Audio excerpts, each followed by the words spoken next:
लगता है ख्वाब आज़ादी के देखते हैं.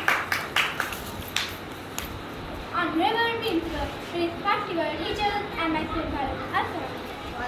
Today I am going to preach our third prophet, Mr. Rajan Fatinagar is our birthday in the history of Pakistan.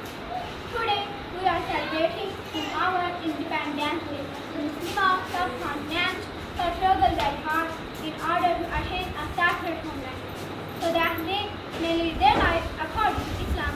We are true Pakistani who should not outcast the sacrifice of our country in the attainment of this lovely homeland. Therefore, made now it is our foremost duty to play him worthy role in development and prosperity. May Allah the sustain of Pakistan till the day of judgment.